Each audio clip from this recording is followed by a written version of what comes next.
today I have a gentleman with us who is really quite exceptional because he's traveled all over the world to our cemeteries, finding stories about our well-respected and loved military people. So Ron McDonald has written a book, and it's called Arlington Anthology, Field of Honor.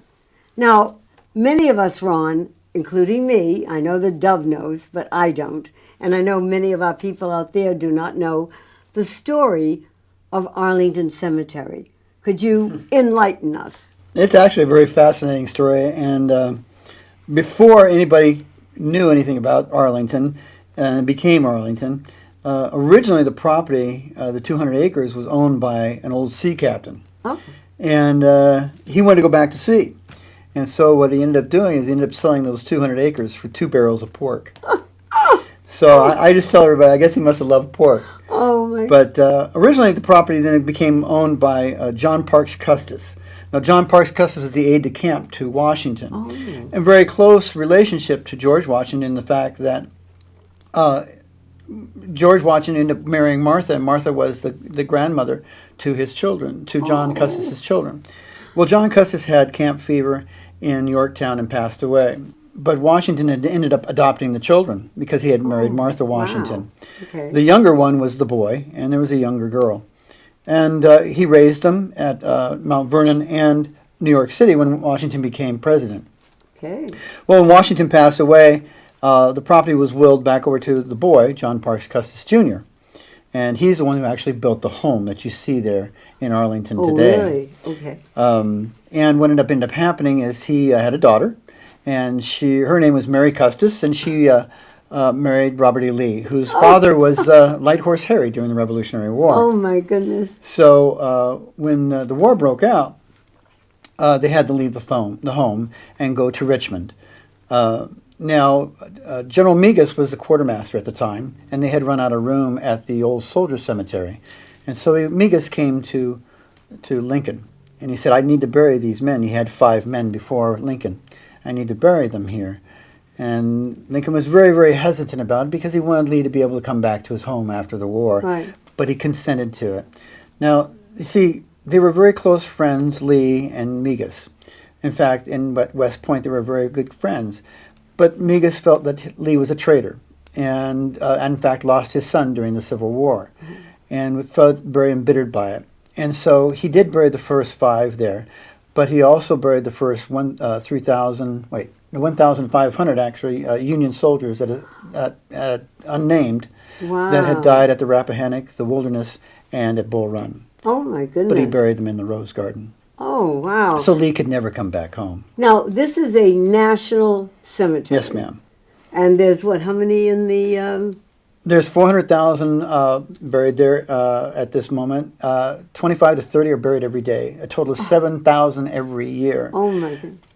By 2050, they say it will probably be closed by then. It'll be filled. Really? Yeah. But We just you also- recently extended it. Yeah, you also have what they call Freedom Village. What is that? Well, during 1864, the Union soldiers were moving south, and the house had been taken over by the federal government at that point, and they built what they called Freedman's Village, and the slaves that escaped out of Maryland and Virginia was Right. brought up there, and they had their own cabins, they raised their own gardens, and they taught them trades to assimilate into society. Unfortunately, what happened is over the years, after the war too, the yellow fever and scarlet fever hit Washington, D.C., and there's 3,800 of them buried there on the property, just listed as citizen because nobody knew who they were. Oh, my goodness. It's an amazing place, and the history is amazing of it. After the Civil War, which is interesting, is that the Custis family took the federal government to court, Oh, and they won. And in what that, did they take them to court for? because they took the proproperty illegally, in a sense, during the Civil War. Okay. And they won. And so they had to give the property back. And in doing so, they turned around and sold the property to the federal government for $150,000, which is probably equivalent to probably, a couple million now. Yeah. So that's how it became Arlington. Originally, it was going to be called Mount Washington by John Parks Custis Jr., but he called it Arlington after the Custis family home that was in England. Right. Well, you have stories about, I think there was, what, 100 or 200? No, there's about 117 in this one. I'm working on the second book. All fascinating stories that I've read. And let's hear about some of them. Well, I You want should- to just jump in for yeah. a second. Sure. I met Ron at the American Legion Hollywood Post 43. Yeah. He had come to speak. I was Right. there for doing something, I don't recall what. And so we talked, and that's come a long circle. We're now back, and we're here on the show. Right. You mentioned about the cemetery and how many burials there were, how many interments in Arlington. Yeah. Just for the people who are West Coasters, the Los Angeles National Cemetery has been closed for about 20 years because we have 88,800 That's graves, it, right. and they're full. Wow. We are in construction right now for 90,000 niches for a columbarium for cremated remains. We're opening this summer, which will more than double capacity. Oh, that's great. And in Riverside, Oh, which you it's mentioned, So much fun. now that they've acquired the golf course, when they are finished prepping that cemetery, which is a national cemetery, it will be the largest in the world. Wow. It will accommodate, I believe, 2.5 million Oh, American heroes. wow. And they are right now, I just did a funeral there in January, they're doing somewhere between 28 and 40 funerals a day. It's an amazing Yay. place. I've Yay. been there. Amazing. I mean, the people come in, they line up, the color guards and honor guards go Yes. from place to place, 27 Unreal. Marines and Air Corps, and it's amazing. And now, Yeah, tell us some stories. please. Actually, the first one in the book is a woman. Yay. Okay. Her name was Vinnie Rem Hoxie, and she's a sculptress, a prodigy. Oh, And at 18 years old, she was picked by Lincoln to do his bust. She spent a half an hour every day for 5 months with that man. She observed him, she watched him, she listened to his jokes, sketched it, and eventually did the bust for him. And then when he was assassinated, she was the first one commissioned by the United States government to do a full-length statue. oh wow. She was given his coat that he wore that night to the theater, blood-stained and all. She went to Italy to the Carrara marble pits where Michelangelo picked out the marble for the Pietà and David. She sculpted in Italy, brought it back, and today it stands in the Capitol Rotunda for every American citizen, congressman, and senator to see. Wow. What a, And she's lovely. there And she's there. because she married a major. Okay. Now, above her gravesite is a statue of Sappho, which she herself sculpted. Oh my goodness. I'm ready for more. That's only the first story. That's Yeah. the only one. Right. I'll tell you a story of a chaplain, since you are one. His name was Robert Hopkins. This man was amazing.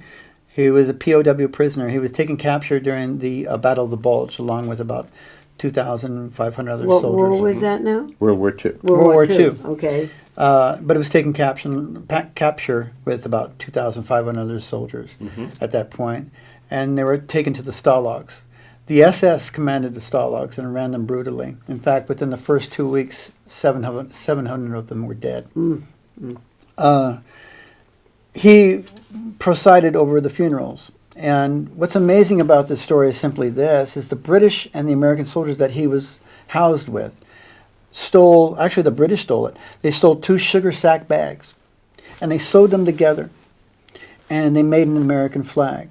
Oh. And the red and the blue that was in that flag came from the blood of the soldiers.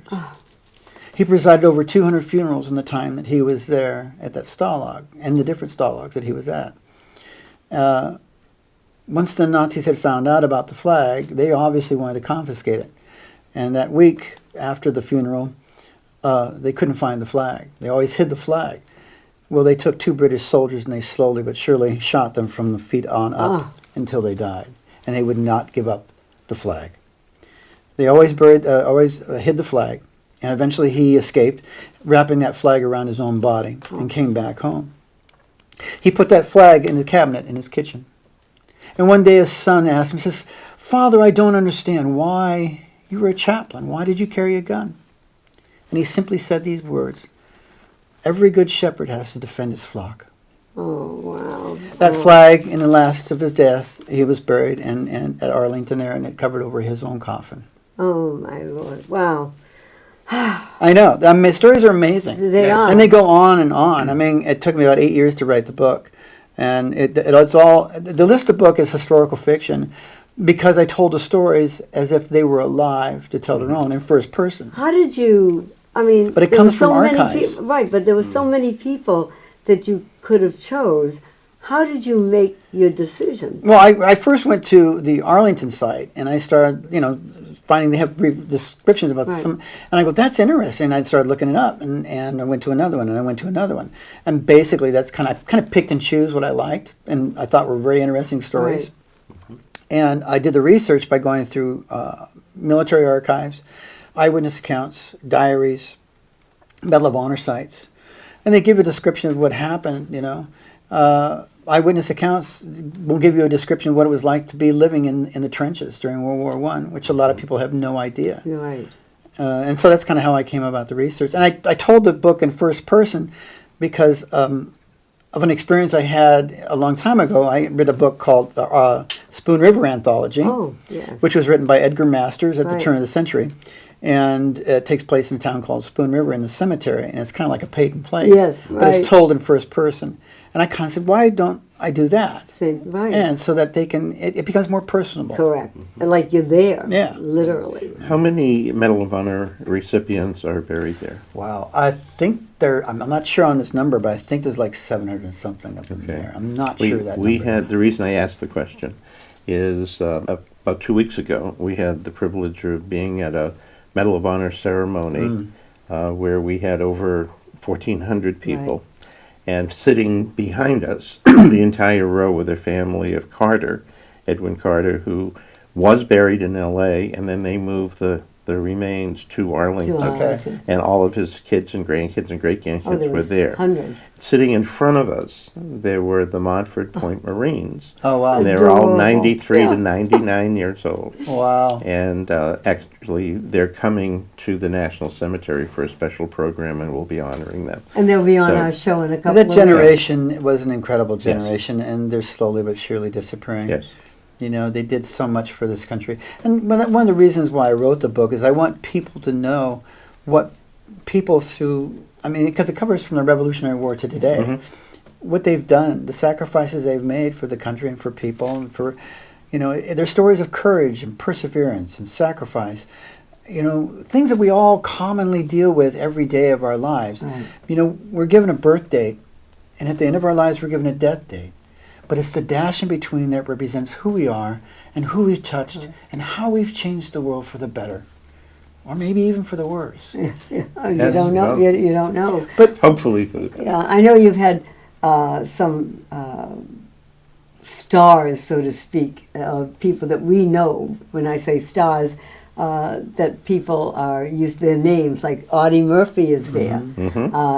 And another one that I mentioned to you, which I was shocked, was Dashiell Hammett, the mystery writer. Yeah, I mean, there The were Big people, Sleep. yeah, and I was like, really? He was a veteran? I mean, sometimes you don't realize who was in a war and who wasn't. yeah, And tell me something else. I'm ready. you ready for another story? I am. Sure. This guy, his name is Rocky Versage, and this takes place during Vietnam. He became a POW and was kept in a cage 3 feet by 4 feet by 5 feet for 3 years. No mosquito net, and oftentimes the mosquitoes were so thick that his feet would look like black socks. He had jaundice, and they would parade him around to the camps, trying to show how good they were and demoralizing him. But he had a spirit about him. He had an unbreakable spirit which they couldn't break. He loved his God and he loved his country, and he wasn't afraid to tell anybody about it. And the other men looked up to him because he was the one who gave them inspiration and courage to fight on. And the last time they heard from him, they were parading him out into the jungle, and he was singing at the top of his lungs, "God bless America." And he is him and another gentleman are the only two POWs who have received the Medal of Honor at POWs. Really? Oh, Yes, ma'am. wow. And what was his name? Herbert Rocky Visage. Visage. And we know one of the others, Tibor Rubin, who received the Medal of Honor 50 years after earning it. Interesting story. We have his son who's going to be coming on our show. Oh, wow. And Tibor, we've now had the VA Medical Center in Long Beach renamed after him. Oh, really? Yeah. That's And great. there are only 3 people who have had medical centers named after them. Audie Murphy is one of them, Yeah. and Alvin York is the second, and Tibor Rubin. But he was a Holocaust survivor. Wow. And he always said, if I ever get to the United States, I'm going to become a G.I. Joe. And he came to the United States in 1950, immediately joined the Army, was sent to Korea, fought brilliantly and valiantly, and was eventually captured. He was left with a machine gun and took out the enemy, but then he ran out of bullets and they got him, and they put him in the POW. It's recorded that They were he brutal, broke too. out of and back in 42 40 times, times. saving No. American lives, Wow. stealing medicine and food. When he left Korea, came to the United States, settled in Southern California. We got a chance to meet him. He died in 2015. We met him in 2012. The rolling Vietnam Wall travels all over the country. Yeah. When it comes to Southern California as chaplain, I do the ceremony, that's and great. he was one of my guest speakers. So we had Tibor Rubin, POW recipient, and we had Colonel Bob Friend of the Tuskegee Airmen. Uh-huh. The long and the short of the story is not only is there a VA medical center named after him, but the Jewish War Veteran Post, we had the name changed to the Tibor Rubin JWB Oh, that's Post great. in his honor and memory. That's great. So another connection Yeah. that we keep it alive so that people, every time they hear the name, we don't just say it's Tibor Rubin, we say a Medal of Honor recipient and then tell the story so the story is kept alive. I have a story of a gentleman, his name is Louis Gabaldon, and you had mentioned Sergeant York. Yes. Gabaldon was actually raised here in L.A. Uh-huh. and came from a very rough neighborhood in those days, and was actually adopted in a way by a Japanese family. And he learned fluent Japanese. And when the war broke out, that Japanese family was taken off to the internment camp. And he eventually joined the Marine Corps. And his first deployment was on Saipan. Now, the story is amazing. The first night he was on Saipan, he snuck out and he went up to the caves.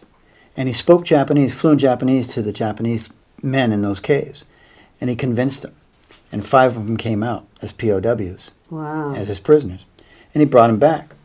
Well, his commanding officer was mad as hell. He says, you do that again, and I'm going to court-martial you. Oh, my. Well, the next night he goes out and he brings back 10. What makes this man unusual is this. In the time that he was on Saipan, he brought back 1,500 POW prisoners of war of Japanese. Now, that's amazing in itself. Right. But stop and think. How many lives? How many lives of Americans did he save? That's He not right. only saved those 1,500 Japanese lives, but think about the American lives that would have had to dig them out of That's those right. caves. That's right. And if you stop and think about it, that's more people he saved than Sergeant York. Oh, wow. You're right. You're You know? right. You were going to tell us about a woman, another woman that. There's actually a lot of nurses in the book. I have several nurses in the book. That's one from the Civil War, Juliet Hopkins, and she was a Civil War nurse on the Confederate side. Oh. She's buried there. Okay. And in fact, there's a lot of Confederate soldiers that are actually buried on the property. They were captured and they were taken in the hospitals, and they passed away in the hospitals. And being a military cemetery, that's where they buried them. What amazes me is when I was reading, the nurses just didn't take care of, especially in the Civil War, just didn't take care of whatever side they were on. They took care of both sides. I mean, they were Especially their duty. especially in the Confederate in the Civil War, you know, they didn't see them as blue or gray. They saw Right. them as men and suffering, and they would go on the battlefields. In fact, she used to go on the battlefields and take care of the men there on the battlefields after the battle. She was wounded in the thigh, and the boy that she was tending eventually died, and she woke up and she thought her leg was going to be gone because in those days they just They amputated. did. They did. But she survived it, and what made her unusual is she was considered the Florence Nightingale of the South. I love that. And she was placed on the $20 bill in, I believe, Alabama. Oh my goodness! There was one story that, and we're going to have to end soon, about the Iraq Afghanistan. Oh, okay. That I read, Yeah. and I just cried, Yeah, there was a gentleman named Thomas Gibbons, and he was a Iraq and Afghanistan soldier. And, a lot of times a son will go to the father, and he'll talk to his dad before he goes off to war. And it happens quite often. They have that one-to-one man conversation. Well, he went to his father, and once he knew he was going to be deployed, and he said, Dad, I'm leaving for Afghanistan, or I'm leaving for Iraq. And he goes, his dad says, well, I'll tell you what. And he pulls out of his wallet a dollar bill, and he ripped the dollar bill in half. And he gave half to his son, and he held on to the other half. And he said to his son, whenever you get back, we'll put that dollar bill back together and make it whole. Well, sure enough, he did come back, and they made it whole, in a sense that he laminated both copies of it, and his father kept them. Well, he tried to fit in for a year, and he had a very, very hard time fitting in. He just no job seemed to really fit for him. So he redeployed. He re-upped. So he went back to his father before he deployed out, and he was going to go to Afghanistan. He says, Dad, listen, I'm going out again. I'd like to get that other half of that dollar bill. Oh. And his father says, well, son, I really don't want to give it to you, but I will do it for you. And he handed him the laminated copy of it. And the son put it in his wallet, and he kept it with him. And he went off. But this time he didn't come back. What they did bring back was his son in a coffin, and his remains of the things that he had. And one of the things that he had was obviously that $50 bill. Well, he went before they buried his son, he went and asked to see his son one last time. And they gave him permission. And he saw his son there in the coffin. And he took that other half of that dollar bill of his son's, and he put it in his coat pocket. And he said to his son, when we see you again, we'll make that dollar bill whole. I just... Thank you so much. It's okay. To everyone out there, Arlington Anthology, Field of Honor.